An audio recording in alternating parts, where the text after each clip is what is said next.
الحمد لله رب العالمين وأصلي وأسلم على نبينا محمد وعلى آله وصحبه أجمعين ومن تبعهم بإحسان إلى يوم الدين وبعد. قال الله تبارك وتعالى: والنجم والشجر يسجدان والسماء رفعها ووضع الميزان ألا تطغوا في الميزان وأقيموا الوزن بالقسط ولا تخسروا الميزان. معزز ناظرین و سامعین، گزشتہ مجلس میں نے سورۃ الرحمن کی آیت نمبر 1 سے آیت نمبر 5 تک ترجمہ اور مختصر تفسیر آپ کے سامنے پیش کیا تھا. آج کی اس مجلس میں سورۃ الرحمن آیت نمبر 6 سے 15 تک کا ترجمہ اور تفسیر پیش کرنے کا ارادہ ہے. اللہ تبارک و تعالیٰ سے دعا ہے کہ اللہ تبارک و تعالیٰ مجھے اور آپ سبھی حضرات کو قرآن کریم پڑھنے، پڑھانے، سیکھنے، سکھانے اور قرآنی آیات میں تدبر اور تفکر کرنے، قرآنی آیات کو سمجھنے اور اس کے مطابق عمل کرنے کی توفیق عطا فرمائے. معزز دینی بھائیو، اللہ سبحانہ و تعالیٰ کا ارشاد ہے کہ وَالنَّجْمُ وَالشَّجَرُ يَسْجُدَانِ، کہ اور ستارے اور درخت یسجدان سجدہ کرتے ہیں. ستارے اور درخت اپنے رب کو سجدہ کرتے ہیں. اور یہ معنی بھی بیان کیا گیا ہے کہ اور بیل بوٹے اور درخت اپنے رب کو سجدہ کرتے ہیں. النجم جو ہے، یہ نجم سے مراد نجم فی السما بھی ہے، آسمان میں جو ستارے ہیں وہ بھی مراد ہے، اور نجم فی الارض یعنی جڑی بوٹیاں، بیل بوٹے، پودے وغیرہ یہ بھی مراد ہے. والنجم والشجر یسجدان، نجم جو ہے عربی میں اس کا اطلاق یعنی صغار الشجر کو نجم کہا جاتا ہے، اور کبار الشجر تو شجر ہے، یعنی جو ما قام علی الساق ہے وہ شجر کہلاتا ہے. اور نجم جو ما قام علی الساق نہیں ہے اس کو نجم کہتے ہیں. یعنی اس کا ترجمہ اردو میں جڑی بوٹیاں بھی ہے کہ لوگوں نے کیا ہے، اور بیل بوٹے وغیرہ سے بھی کیا ہے، پودے وغیرہ کر سکتے ہیں، نباتات. والنجم والشجر یسجدان، بہرحال نجم چاہے فی السما ہو یا نجم فی الارض ہو، یعنی آسمان میں ستارے یہ ہو نجم سے مراد، یا زمین کے پودے اور نباتات جڑی بوٹیاں ہوں. والنجم والشجر یسجدان، اور ستارے اور درخت اپنے رب کو سجدہ کرتے ہیں. یہاں یسجدان اللہ سبحانہ و تعالیٰ نے کہا کہ اپنے رب کو سجدہ کرتے ہیں.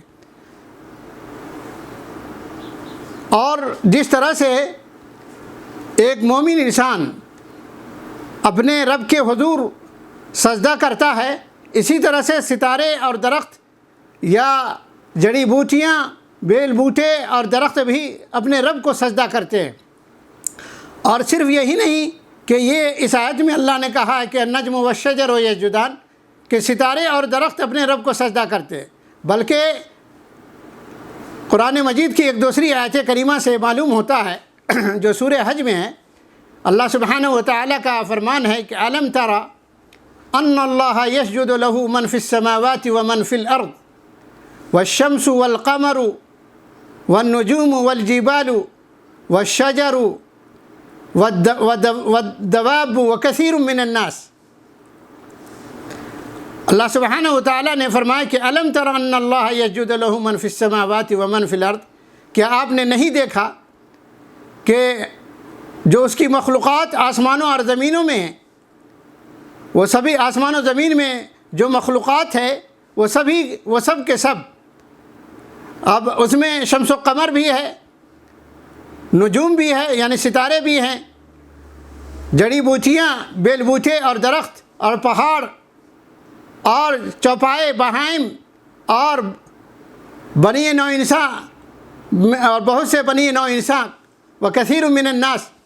یعنی یہ سب کے سب اپنے رب کے حضور سجدہ کرتے ہیں، سب کے سب اللہ کے لیے سجدہ ریز ہیں۔ کلھا تسجد للہ عز وجل، سب کے سب اللہ رب العالمین کے سامنے سجدہ ریز ہے، سب کے سب اللہ کے لیے سجدہ کرتے ہیں۔ تو سجدے سے مراد یعنی حقیقت میں اپنے رب کے حضور سجدہ کرنا ہے، لیکن یہ جو شمس و قمر ہے یا ستارے ہیں یا درخت ہے یا پہاڑ ہے، یہ سب کے سب کس طرح سجدہ کرتے ہیں، سجدے کی کیفیت کیا ہے اور سجدے کی ماہیت کیا ہے، اس کا ہم کو علم نہیں ہے۔ سجدے کی جو کیفیت ہے اور سجدے کی جو ماہیت ہے اس کا ادراک ہم نہیں کر سکتے، اس کا علم ہمیں نہیں ہے، لیکن ہمیں یہ یقین رکھنا ہے کہ ساری چیزیں اللہ کے لیے سجدہ ریز ہیں اور اللہ کے لیے ساری چیزیں سجدہ کرتی ہیں۔ جس طرح سے اللہ تعالیٰ نے قرآن کریم میں ایک دوسری جگہ کہا ہے کہ تسبح لہ السماوات السبع والارض ومن فیہن، کہ ساتوں آسمان اور زمین اور اس میں بسنے والے سب کے سب اللہ رب العالمین کی تسبیح اور تحمید بیان کرتی ہے۔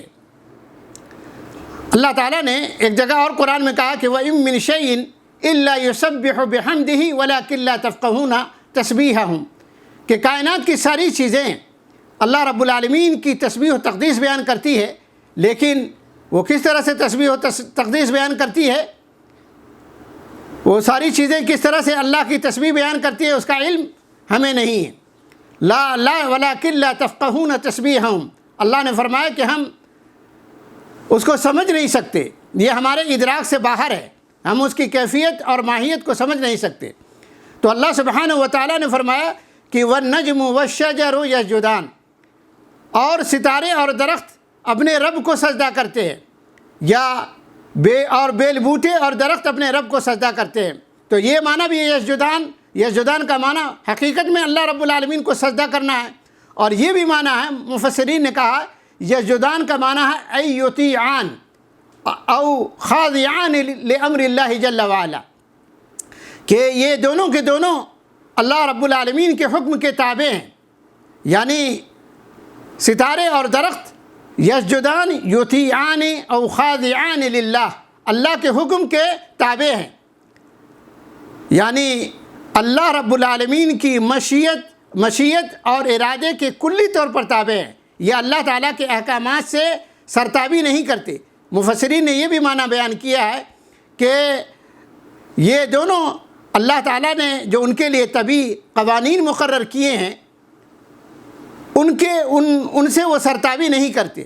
والنجم والشجر یسجدان، تو دونوں ہی معنی ہے، اور دونوں ہی معنی صحیح ہے۔ یہ بھی کہہ سکتے ہیں کہ دونوں سجدہ کرتے ہیں اور یہ دونوں ہی اللہ کے حکم کے تابع ہیں اور اللہ کی مشیت اور ارادے کے کلی طور پر تابع ہیں۔ اس کے بعد اللہ سبحانہ و تعالیٰ نے آگے فرمایا کہ وَالسَّمَاءَ رَفَعَهَا وَوَضَعَ الْمِيزَانَ، اللہ تعالیٰ نے آسمان کو اونچا کیا۔ وَالسَّمَاءَ رَفَعَهَا، اللہ نے آسمان کو اونچا کیا یعنی آسمان کو بلند کیا۔ وَوَضَعَ الْمِيزَانَ، اور اللہ تعالیٰ نے ترازو بنایا۔ وَالسَّمَاءَ رَفَعَهَا، اللہ نے آسمان کو بلند کیا۔ اللہ تعالیٰ نے زمین پر رہنے والی مخلوقات کے لیے آسمان کو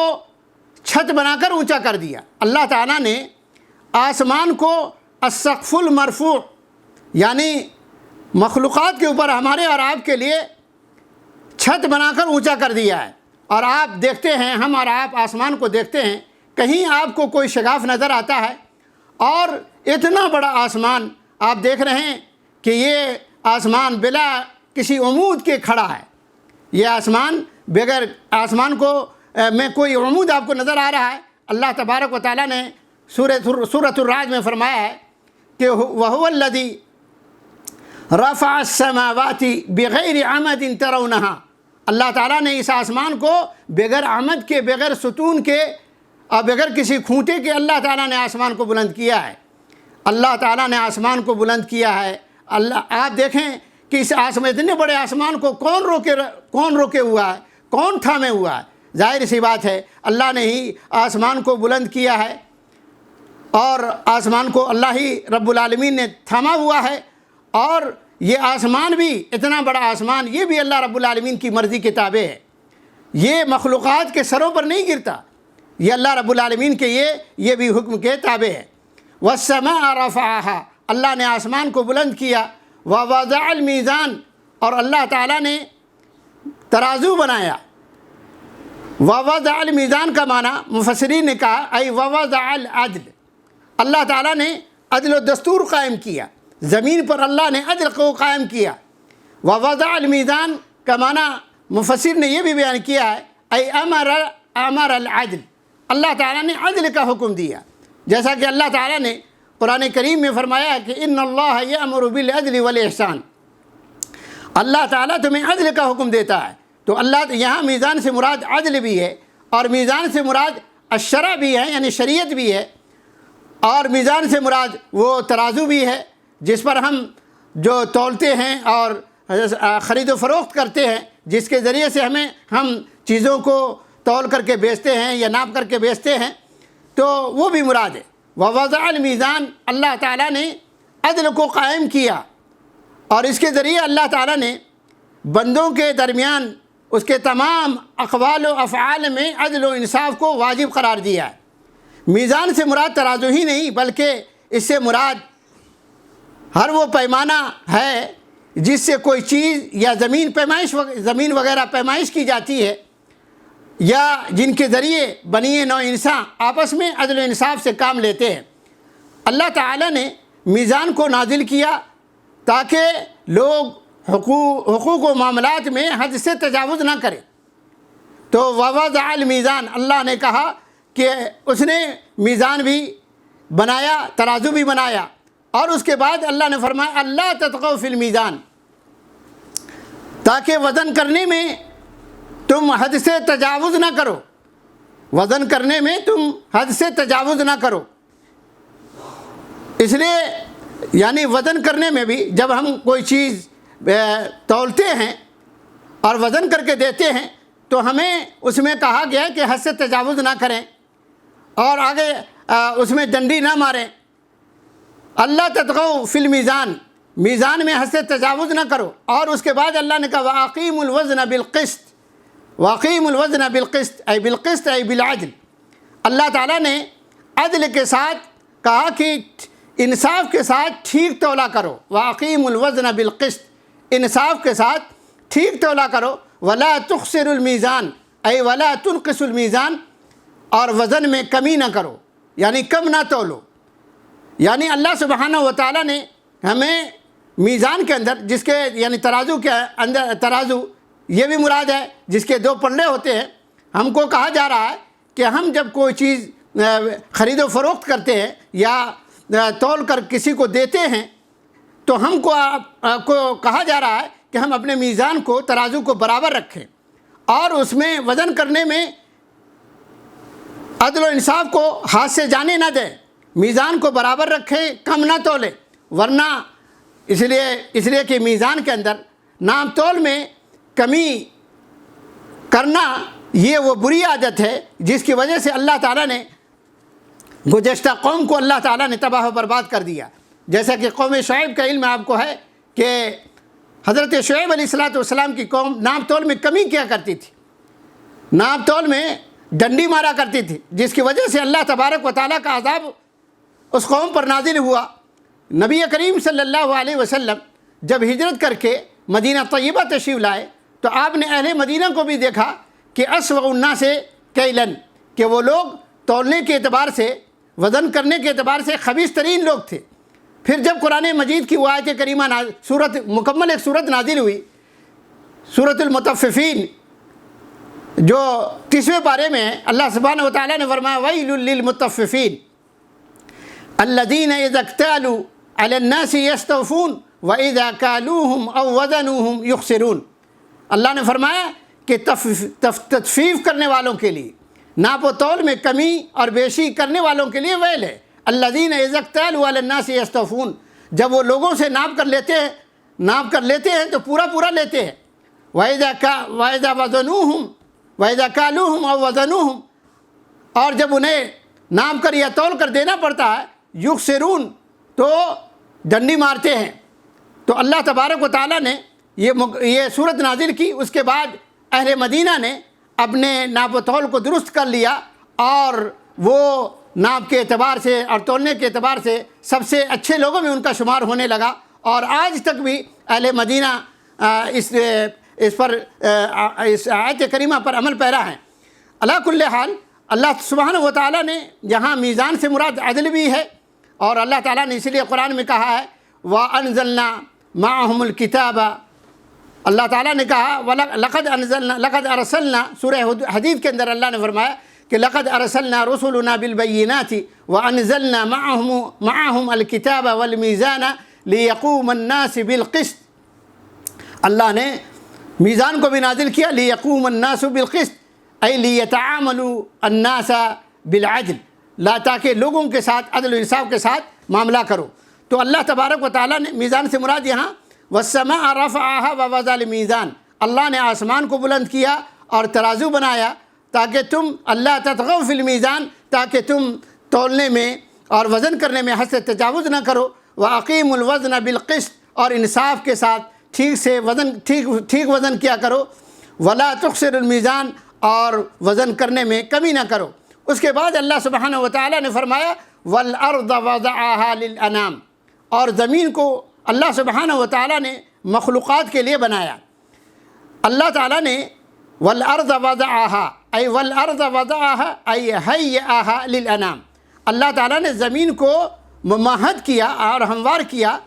اور زمین کو مستقر بنایا ہے اور مسکن بنایا ہے مخلوقات کے لیے۔ الانام سے مراد، بعض مفسرین نے کہا مراد صرف انسان ہے، بعض نے کہا انسان اور جنات دونوں ہیں، اور بعض نے کہا زمین پر چلنے والے جتنے بہائم ہیں اور مخلوقات ہے، چرند ہے، پرند ہے، درند ہے، حیوانات ہیں، سبھی مراد ہے۔ وَالْأَرْضَ وَضَعَهَا لِلْأَنَامِ، اللہ تبارک و تعالیٰ نے زمین کو مخلوق کے لیے بنایا، ظاہر سی بات انسان کے لیے اللہ تعالیٰ نے زمین کو بنایا، اور یہ بھی اللہ رب العالمین کی بہت بڑی نعمت ہے کہ ہم زمین کو اللہ نے ہمارے لیے مسخر کیا، ہمارے لیے زمین کو بچھا دیا، اور پھر اس پر ہم اپنے مکانات تعمیر کرتے ہیں اور اپنا گھر بناتے ہیں، اور کھیتی باڑیاں کرتے ہیں، باغات لگاتے ہیں، زمین میں راستے نکالتے ہیں اور بناتے ہیں اور چلتے ہیں۔ علی کل حال، اللہ نے زمین کو انسان کے لیے مستقر بنایا ہے، رہنے کے لیے بنایا ہے اور مسکن بنایا ہے، نہ کہ آسمان کو۔ آج یورپ والے آسمان پر جاتے ہیں اور ستارے پر جا کر اور چاند پر جا کر وہاں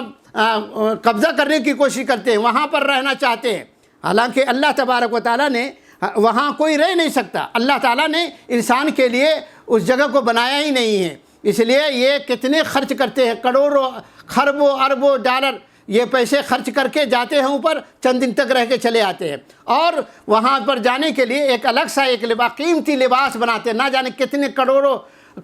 یا اربوں خربوں روپے میں وہ لباس تیار کیا جاتا ہے، اور چند دن تک رہ کر کے پھر زمین پر چلے آتے ہیں۔ وہ کامیاب نہیں ہوئے یورپ والے، کیسے کامیاب ہوں گے؟ اللہ تعالیٰ نے زمین کو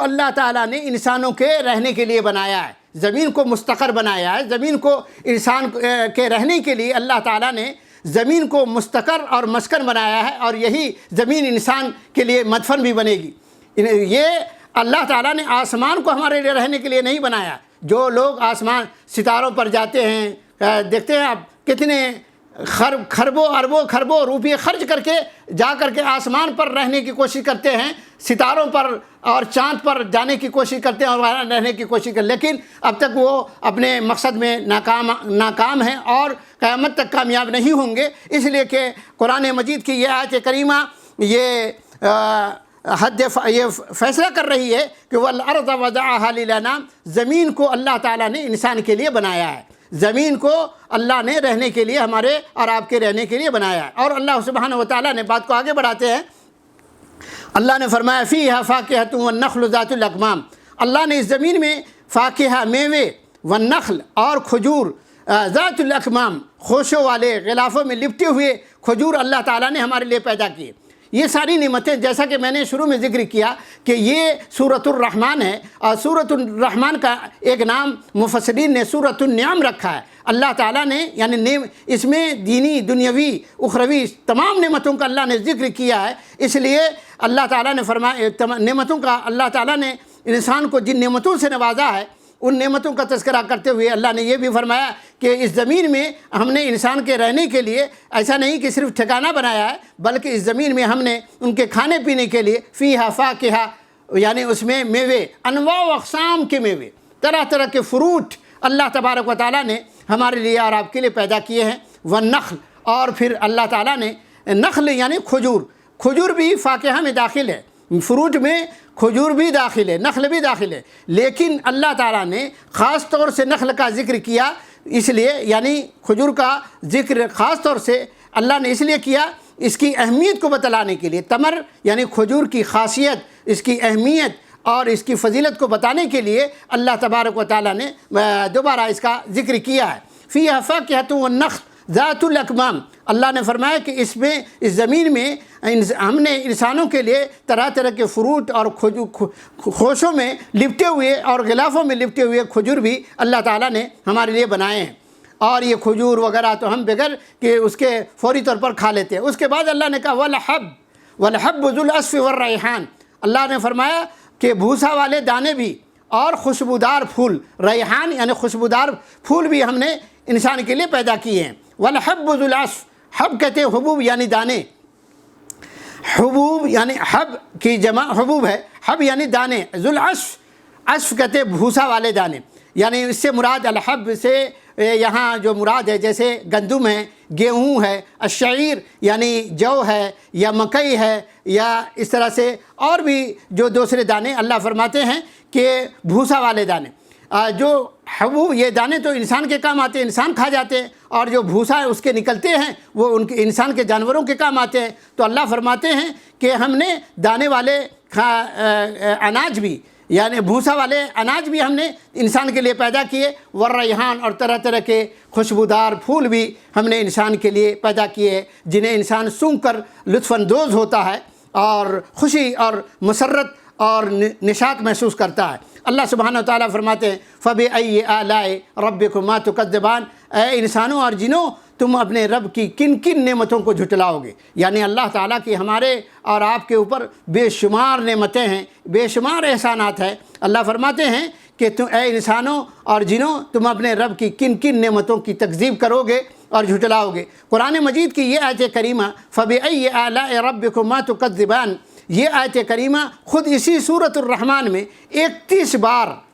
31 مرہ یعنی 31 بار دہرائی گئی ہے۔ معنی یہ ہے، مقصد یہ ہے، تکرار سے مقصود یہ ہے کہ اللہ تعالیٰ اپنے انعامات کا ذکر کر جگہ جگہ اللہ تعالیٰ نے اپنے انعامات اور احسانات کا تذکرہ کیا ہے تاکہ ہم اللہ تعالیٰ کی ان انعامات کا اور احسانات کا اعتراف کریں، اور اللہ تعالیٰ کے ان انعامات اور احسانات کے نتیجے میں ہم اللہ تبارک و تعالیٰ کا حمد و شکر بجا لائیں، یہ مراد ہے۔ فَبِأَيِّ آلَاءِ رَبِّكُمَا تُكَذِّبَانِ، جب یہ آیت کریمہ نازل ہوئی، جب نبی کریم صلی اللہ علیہ وسلم نے، جب حدیث میں ہے کہ جب نبی کریم صلی اللہ علیہ وسلم نے یہ آیت کریمہ فَبِأَيِّ آلَاءِ رَبِّكُمَا تُكَذِّبَانِ اس آیت کی تلاوت جنوں کے سامنے کی، جنات کے سامنے کی، تو جنوں نے اس کا بہترین جواب دیا۔ جب آپ صلی اللہ علیہ وسلم نے فَبِأَيِّ آلَاءِ رَبِّكُمَا تُكَذِّبَانِ جب یہ آیت کریمہ جنات کے سامنے تلاوت کی، یعنی جنوں کے سامنے تلاوت کی، تو جنوں نے بہترین اس کا جواب دیا۔ جب اللہ کے نبی صلی اللہ علیہ وسلم نے یہ آیت پڑھی فَبِأَيِّ آلَاءِ رَبِّكُمَا تُكَذِّبَانِ تو جنوں نے جواب دیا لَا بِشَيْءٍ مِّن نِّعَمِكَ رَبَّنَا نُكَذِّبُ فَلَكَ الْحَمْدُ، کہا اے اللہ سبحانہ و تعالی ہم تیری نعمتوں کو جھٹلا نہیں سکتے۔ لا بشیء من نعمک یا ربنا نکذب فلک الحمد، اے پروردگار، اے ہمارے رب، ہم تیری نعمتوں کی تکذیب نہیں کر سکتے، تیری نعمتوں کو جھٹلا نہیں سکتے، اے اللہ تو حمد و ثنا کا مستحق ہے۔ تو میرے بھائیوں، یہ اللہ سبحانہ و تعالیٰ نے اس آیت کریمہ میں ہمیں یا اس طرح کی آیت، جہاں بھی اس طرح کی آیات کی تلاوت کی جائے جس میں اللہ تعالیٰ کی انعامات کا، احسانات کا ذکر ہو، تو ہمیں اللہ تعالیٰ کی ان انعامات کا اور احسانات کا اعتراف کرنا چاہیے، اور اللہ تعالیٰ کی ان انعامات اور احسانات کے نتیجے میں ہمیں اللہ رب العالمین کا حمد و شکر بجا لانا چاہیے۔ بدعمكم تستمر دعوتنا.